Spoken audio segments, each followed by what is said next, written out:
Question number 22 की बात करें, क्या है भाई? चक्रवृद्धि ब्याज पर जमा की गई 12,000 रुपए की धनराशि 5 वर्ष में दुगनी हो जाती है, 20 वर्ष बाद यह कितनी हो जाएगी? देखो, उसने कहा 5 वर्ष में दुगनी हो रही, 5 वर्ष में क्या हो रही? दोगुनी। अब इससे पहले क्वेश्चन में मैंने क्या बताया था? जितने गुना करनी है उन्हें गुणा में लिख लो, ठीक है, या जो साल है वो जोड़ में होने चाहिए हमारे। तो अगले 5 साल में फिर दोगुनी हो रही होगी, अगले 5 साल में फिर दोगुनी हो रही होगी, अगले 5 साल में फिर दोगुनी हो रही होगी। कब तक करने? जब तक हमारे 20 साल पूरे ना हुए। 5 5 10, 5 15 और 5 20 तो वर्ष हो गए। और कितने गुनी होगी? 2 दूनी 4 दूनी 8 दूनी 16 गुनी होगी। ये जुड़ने हैं और इनकी गुणा हो रही। धनराशि कितनी थी? 12,000 रुपए। और कितने गुना हो रही? ये हो रही 16 गुना। तो 16 से गुणा कर दो, 3 जीरो जो को तो लगाओ, 16 दूनी 32, 3 16 कम 16 और 3 19। तो ये हमारा आंसर बन गया, ये उत्तर बन गया। क्वेश्चन नंबर 23 को देखो जी, क्या है? सोनिका ने 2 वर्ष के लिए 5800 रुपए का निवेश किया। 2 वर्ष के अंत में चक्रवृद्धि ब्याज 594 रुपए 50 पैसे 21 वार्षिक दर पर मिला। ठीक है, ब्याज दे दिया, मूलधन दे दिया, दर पूछ रहा है। अब देखो, दर निकालनी तो एक तो ले लो तुम मूलधन और एक ले लो मिश्रधन। मिश्रधन दे रखा जी, तो दे क्यों नहीं रखा? जो मूलधन है उसी में ब्याज जोड़ दो, ठीक है भाई, उसी में ब्याज जोड़ दो, बात बन जाएगी। जोड़ दिया 50, 4 9 8 5 13, तो कुल मिला के 6394 रुपए 50 पैसे आ गया। पॉइंट हटा दिया हमने, 2 जीरो लगा दी, जीरो से जीरो गई, कटता हो जो काट दो। 5 से कट रहा, 5 एकम 5, 5 एकम 5, कितने बच गए? 3 5 6 30, ठीक है, और 2 जीरो, 5 से काट दो, 5 एकम 5, 5 दूनी 10, 5 सते 35, कितने बच गए? 4 5 8 40 और 5 9 45, ठीक है भाई। अब देखो, यो किससे कट सके, ठीक, इसे देखना पड़ेगा हमें किससे कट सके। तो ये देखो, जो किससे कट सकता है? 116 किसके पढ़े में आ सके? 25 24, देखो 25 का अगर पढ़े तो 25 एकम 25, 25 दूनी 50, 25 3 75, 25 चौका 100, ठीक है। अब 26 का पढ़ो, 26 दूनी 52, अब 52 दूनी 104 हो गए, 27 दूनी 54, 54 दूनी 108, 28 दूनी 56, 56 दूनी 112, 29 दूनी 58 और 58 दूनी 116, 29 से कट रहा है, 29 से कट रहा, और 29 से कितनी बार कट रहा है? 400 बार, ठीक है। और 29 से जब मैं इसे काटूंगा तो ये 441 बार कट रहा होगा, भाग लगा देख लो, 29 चौका 116, एक बचा, एक 29 चौका 116 और 29 एकम, ठीक है, बात आगे समझ में? अब इससे नीचे नहीं आ सकते हम, इससे नीचे तो नहीं आ सकते, अनुपात तो बन गया। अब ध्यान रखने वाली बात है, साल अगर 2 है तो इनका वर्गमूल निकाल दो, साल अगर 3 है तो घनमूल निकालना। साल कितने हैं? यहां 2 है तो वर्गमूल निकाल दो, यो कितना आ गया? 20, यो कितना आ गया? 21, बस हो गया काम। 20 मूलधन है और 21 मिश्रधन है, यो ध्यान रखना। ब्याज कितना बन गया? हमें दर निकालनी, 1 रुपए ब्याज किस पे बनना? 20 रुपए पे, और परसेंटेज का 100, 20 पंजे तो दर आ गई 5%। क्वेश्चन नंबर 24 की बात करें तो वो भी क्वेश्चन नंबर 23 का भैया है। 15,000 रुपए का 2 वर्ष में उपचित चक्रवृद्धि ब्याज 2496 रुपए है, तो दर ज्ञात करनी है।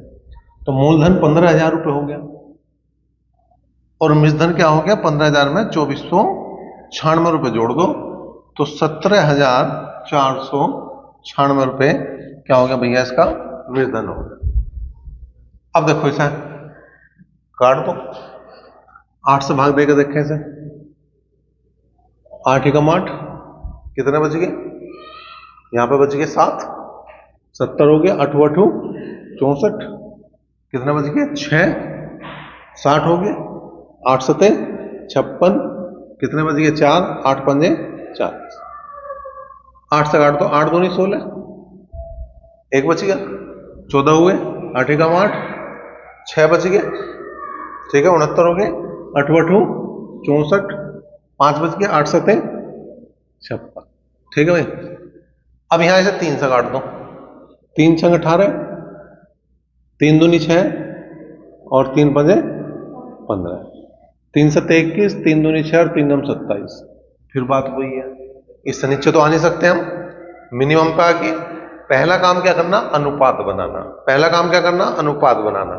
फिर साल अगर 2 है तो वर्गमूल निकालना, साल अगर 3 है तो घनमूल निकालना। तो आ गया 25, यो आ गया 27, अंतर देखा 2 आ गया।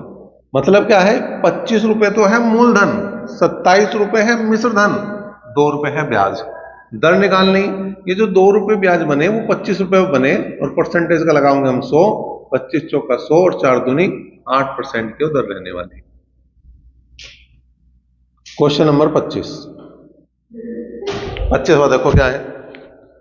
किसी धन पर 5% वार्षिक दर से 2 वर्ष के चक्रवृद्धि ब्याज और साधारण ब्याज का अंतर 35 रुपए है, धन ज्ञात करो। समय अगर 2 साल है, समय अगर 2 साल है, 2 वर्ष है, तो हमने पहले ही बात बता रखी है कि अंतर बराबर होता है मूलधन इंटू दर बटे 100 की घात 2। अंतर 35 रुपए है, मूलधन मुझे निकालना है, दर 5% बटे 100 की घात 2, 5 दूनी 10, 20 हो गया। तो इसका मतलब 35 बराबर मूलधन गुणा 1 बटे 400, तो ये जो मूलधन आ गया वो आ गया 400 गुणा 35, 35 दूनी 70 और 70 दूनी 140, मतलब 35 चौका 140 में, तो जो मूलधन बनेगा वो 14,000 बनेगा। क्वेश्चन नंबर 26 की बात करें, 5,000 रुपए का 1.5 वर्ष में 4% वार्षिक दर से चक्रवृद्धि ब्याज का अंतर कितना होगा जबकि ब्याज वार्षिक तथा छमाही दे। तो एक क्वेश्चन ना होकर 2 होगी, एक बार हमें वार्षिक निकालना पड़ेगा, एक बार छमाही निकालना पड़ेगा। तो पहले वार्षिक की बात कर लें। अगर दर की बात करें तो 4% है, 4% का मतलब 1 बटे 25 है, और अगर समय की बात करें तो 1.5 वर्ष है। अमाउंट निकालो, 5,000 रुपए है, क्या करेंगे भाई? 1.5 साल है तो 25 और 1 26 बटे 25 तो 1 कर दिया, और दूसरा क्या करेंगे? 1 बटे 25 की गुणा किस में करेंगे हम? 1 बटे 2 में, तो 1 बटे 50 हो गया, 50 और 51 बटे 50 ही होगी। 0 से 0 गई, 5 से काट 100 बार कटा, 25 चौका 100, ठीक है भाई।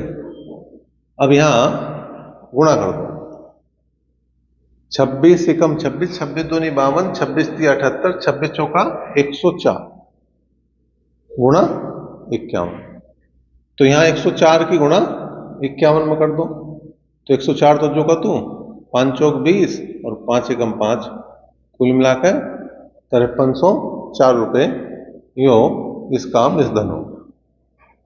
अब इसे ऐसी रहने दो, ब्याज मत निकालो, क्योंकि दोनों जगह के मिश्र धन में से ही घटा देंगे हम, अंतर ब्याज का ही आओगा, मूलधन तो हमारा सेम है। अब छमाही दे है, छमाही में क्या बता रखा? दर का दर समय का दुगुना, दर का आधा कर दो, दर जो होगी 2% मतलब 1 बटे 50, और जो समय है वो 1.5 वर्ष है, तो उसका दोगुना करूंगा तो 3 छमाही, कितने आ जाएगा भाई? 3 छमाही। ए निकालना मतलब अमाउंट इसका भी निकालना है, 5,000 गुना 50 और 1 51 बटे 50, 51 बटे 50 और 51 बटे 50 कितनी बार होगा? 3 बार होगा। 3 0 गई, 1 5 भी गया, तो नीचे तो 5 बने 25 बन गया। ये ऊपर आ गया 51 का घन, 51 का घन निकालना, ठीक है, 51 का घन। ठीक, क्या करेंगे, इसका घन इधर कर दो, इसका घन इधर कर दो, तो 5 घन 125, पहले का वर्ग दूसरे में गुणा, 5 पंजे 25, एकम 25, दूसरे का वर्ग पहले में गुणा 5, बीच का डबल, ये 50, ये 10, ये एक आ गया 5, हासिल को 1 बचा, 6, हासिल को 7 गए, तो ये कुल मिला के 125 और 7 132, तो टोटल कितना बन गया, ये बन गया भैया तुम्हारा 13, 26, 51। 25 से भाग कर दो, इसे भाग कर दो, लगा दो 25 से, 25 पंजे 125, कितने बच गए 7, 25 थी 75, बात नहीं बननी, जीरो लगा दो, 1 लगा दो, 25 6 का 150, 1 आ गया, पॉइंट लगा दिया, अभी बात नहीं बननी, जीरो लगाओ, 25 चौका 100, तो कुल मिला के आ गया 5306 रुपये 4 पैसे। हमें चाहिए दोनों का अंतर, मतलब जो छमाही ब्याज है वो वार्षिक ब्याज से कितना ज्यादा है, तो कितना ज्यादा रहा, 2 रुपये 4 पैसे। इसमें से घटाओगे 5300, चारों घटाओगे 5306 रुपये 4 पैसे में, तो 2 रुपये 4 पैसे। 27 में देखो, वह धन कितना है जिसका दूसरे वर्ष का चक्रवृद्धि ब्याज 10% वार्षिक दर से 132 रुपये। दूसरे वर्ष की बात करें तो यहां जो सबसे बढ़िया मेथड होगा वो ट्री मेथड होगा। फ्रैक्शन बना दिया हमने इसका दर का, 1/10 आया, साल 2 है तो इसका वर्ग करा तो 100, इसका मतलब यो हमने मूलधन मान, इसका 1/10 निकाल लो, इसका 1/10 निकाल लो, तो 10 रुपये आ गया, 10 ये आ गया। अब यो ब्याज पे ब्याज लगेगा, मतलब इसका 1/10 एक बार और निकलेगा, यो 1 हो गया। पहले साल की बात कर रहा तो 10 रुपये ब्याज बनेगा, दूसरे साल की बात कर रहा तो 11 रुपये ब्याज बनेगा। अब 11 ही बराबर 132 के हैं, उसने क्वेश्चन में 132 दिया और यो होगा मूलधन, तो 100 बराबर किसके हैं, मूलधन के। 11 12 132, तो मूलधन जो आ गया वो 1200 रुपये। क्वेश्चन नंबर 28 देखो क्या है, किसी धन पर एक निश्चित दर से 2 वर्ष का साधारण ब्याज 120 और चक्रवृद्धि ब्याज 129 है, वार्षिक दर याद करें। कई बार ये क्वेश्चन आया है, इस तरह का क्वेश्चन आया, और हर बार मैंने तुम्हें एक ही चीज बताई है कि CI माइनस SI बटे SI गुणा 100। CI और SI का अंतर ऊपर लिख दो, 120 और 129 का अंतर आ गया 9 बटे 120 और गुणा 100, जीरो गई, 2 6 12, 2 तिया 6, 2 पंजे 10, 3 तिया 9 और 3 पंजे 15% की है दर है। क्वेश्चन नंबर 29 देखो क्या है भाई, 1025 रुपए का ऋण 2 बराबर वार्षिक किस्तों में चुकाना है, यदि चक्रवृद्धि ब्याज की दर 5% वार्षिक हो तो प्रत्येक किस्त का मान बताओ। तो किस्तों के ये 3 क्वेश्चन है, 29, 30 और 31, तीनों को एक ही तरीके से करेंगे। 5% की दर है, फ्रैक्शन की बात करें तो 1/20 होगी। अब इसका मतलब 20 रुपए जो है पहले साल 21 हो जाएंगे। जब दूसरे साल की बात करूंगा, यहां पर कितने साल है, यहां पर 2 साल है, 2 बराबर वार्षिक किस्त तो 2 साल है, तो 20 का वर्ग ये हो गया 400 और ये हो गया 21 का वर्ग 441। 3 साल होते तो फिर एक बार और लिखते हैं हम, 20 का घन 8000, 21 का घन 9261। अब ये बराबर करनी है हमें, जो एक तरह से इन दोनों का लैस लेना, इन दोनों को बराबर करना, तो अगर मैं इसे बराबर करूं तो 21 से गुणा करनी पड़ेगी, 21 21 441 और 21 दूनी 42, मतलब यो 420। इन दोनों को जोड़ दो तो 820 रुपए, यो तो है मूलधन, और जो 441 रुपए है यो है भैया किस्त, यो है तुम्हारी किस्त। ठीक है, अब 441 के ही बराबर किस्त रखी जाएगी, कितनी है, प्रत्येक किस्त का मान निकालना, तो किस्त तो हमें निकालनी है, लेकिन 820 रुपए बराबर मूलधन के, और मूलधन कितना है, मूलधन है 1025 रुपए, 1025 रुपए। ठीक है, केवल इसे हल करना और कुछ नहीं, काम बन जाएगा तुम्हारा। 5 से काट के देख लो, 5 एकम 5, कितने बच गए, 3, 5 छंग 30 और 5 चौक 5 दूनी 10, ठीक है, 0 लगाया, 5 पंजे 25, ठीक। आगे कुछ कटता कोटाता है नहीं। अगर किस्त का मान हमें निकालना तो हमें करना पड़ेगा 441 की गुणा करनी पड़ेगी 205 में, और इसे 164 से भाग देना पड़ेगा। और जब सारा कैलकुलेट कर देंगे तो जो ऑप्शन नंबर डी है 551 रुपये 25 पैसे, वो इसका सही जवाब आ गया। एक बार भाग करके कैलकुलेशन करके जरूर देखो कि क्या यही आ रहा या नहीं आ रहा। क्वेश्चन नंबर 30 की बात करूं, 30 भी किस्त का ही क्वेश्चन है। क्या है, 66,200 रुपए का 3 वार्षिक किस्तों में चुकाना है। यदि चक्रवृद्धि ब्याज की दर 10% हो तो प्रत्येक किस्त का मान बता। 10% की दर है तो 1/10 हो गया। इसका मतलब 10 रुपए पहले साल कितने होंगे, क्या है, अगले साल 100, 121, अगले साल 1000 और 1331। पहले सिंगल, फिर घात 2, फिर घात 3, दोनों तरफ यही काम होगा। अब जो सबसे बड़ी घात आई है, जो सबसे बड़ी वैल्यू आई है, उसी को बराबर करना। अगर मुझे इसे 1331 बनाना तो कैसे गुणा करनी पड़ेगी, और अगर इसे 1331 बनाना तो किससे गुणा करनी पड़ेगी, इसे गुणा करनी पड़ेगी 121 से, ठीक है। 121 की गुणा करी तो ये तो 1210 आ गया, 11 गुणा करी आ गया 1100, और ये 1000 जो का तू। तो अगर मैं किस्त की बात करूं तो 1331 जो तो है किस्त। मूलधन की बात करूं, सबको जोड़ दूंगा, 0 1 2 और 1 3, 1 2 और 3, ठीक है, ये आ गया तुम्हारा मूलधन। अब देखो 3310 रुपए बराबर किसके हैं, 66,200 के, 66,200 के, और 1331 बराबर किसका आएगा भैया, किस्त के। 1 0 से 1 0 गई, तो 2 बार काट दिया, मतलब कुल मिला के 20 आ गया। किस्त की बात करूं, 2 से गुणा करूंगा, 0 2 3 दूनी 6, 3 दूनी 6, 2 एकम 2, तो 26,620 रुपए की एक किस्त बनेगी। तो दोनों को एक ही तरीके से करा, और जो तीसरा क्वेश्चन है उसे भी इसी तरीके से करें। नंबर 31 की बात करें, कुछ धन उधार लिया गया है, उसे 2 वार्षिक किस्तों में चुकाया गया है। यदि प्रत्येक किस्त का मान 882 रुपए हो और दर 5% हो तो धन ज्ञात करें। तो जो हमने क्वेश्चन नंबर 29 करा उसकी कैलकुलेशन और इसकी कैलकुलेशन यहां तक तो सेम है। दर 5% है, साल 2 है, तो ये सारा काम सेम हो, ठीक है।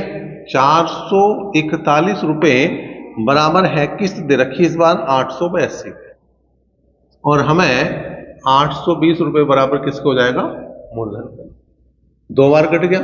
मूलधन की बात करूं तो 8 दूनी 16, 2 दूनी 4, 1640 रुपए किसके आ गया भैया, मूलधन के बराबर आ गया। और क्वेश्चन नंबर 32 लास्ट क्वेश्चन, एक पेड़ की ऊंचाई में प्रतिवर्ष 1/8 गुना वृद्धि होती है। यदि पेड़ की वर्तमान ऊंचाई 64 सेंटीमीटर है तो 2 वर्ष बाद इसकी ऊंचाई क्या हो। 2 वर्ष बाद ऊंचाई, मतलब एक तरह से ये मानो कि 64 रुपए मूलधन है, ठीक है, और उसमें 1/8 की हर साल वृद्धि हो रही है, 2 साल बाद में कितनी होगी।